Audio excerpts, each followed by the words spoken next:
শিশু শিক্ষা কেন্দ্রে কল খারাপ আর তাই কুয়োর ঘোলা জলে মিড ডে মিলের রান্না হচ্ছে। অভিযোগ এতেই বাড়ছে পেটের রোগ। ঝাড়গ্রামে স্কুলে কমছে পড়ুয়ার সংখ্যা।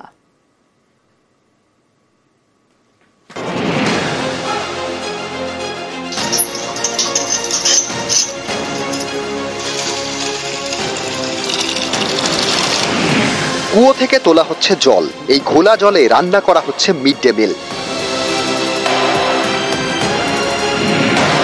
এ ছবি ঝাড়গ্রামের ডাইনমারি শিশু শিক্ষা কেন্দ্রে।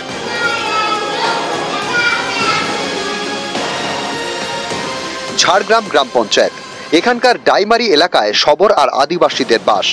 এমন একটি জায়গায় শিশু শিক্ষা কেন্দ্র। 2005 থেকে পথ চলা শুরু।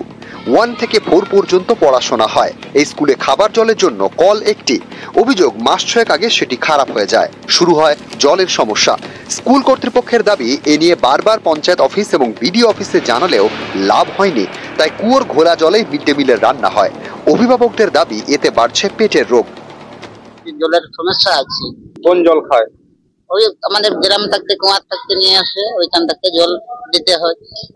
তাতে তো বাচ্চাদের সমস্যা হয়। হ্যাঁ, আগে কিন্তু ভালো ছিল, কিংবা কলও ছিল, কল হলে চুরি, কলটা চুরি হওয়ার পর ওই ধূপ থাতে জল আনছি। কোনোদিন নোংরা জলে রান্না করছি, কোনোদিন ভালো জলে রান্না করছি। কত বইবো, যেমন পাচ্ছি তেমন করছি। ধুরের জলে আমরাও খাচ্ছি, বাচ্চারাকেও দিচ্ছি। আর এই জলেতে রান্না ভালো হবে টেস্ট? না, এর ভালো তো হয়নি।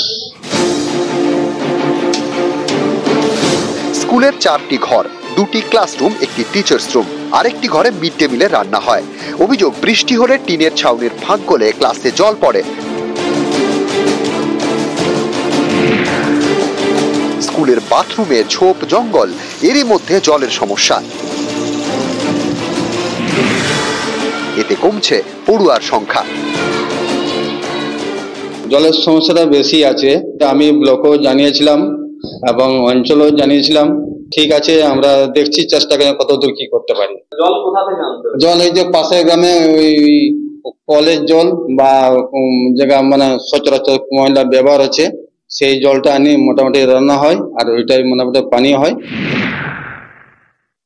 এখানে যে বানগড় অঞ্চলে সংসদের যে পঞ্চায়েত মেম্বার বা সমিতি মেম্বার প্রধান আছে, ওদের কাছ থেকে এই বিষয়টা আমি আলোচনা করে জানছি। পাম্পটা যে খারাপ হয়ে গেছে, তার জন্য সারানো হয় না। যদি বিষয়টা সত্যি, সেটা আমি পছন্দ করে ওখানে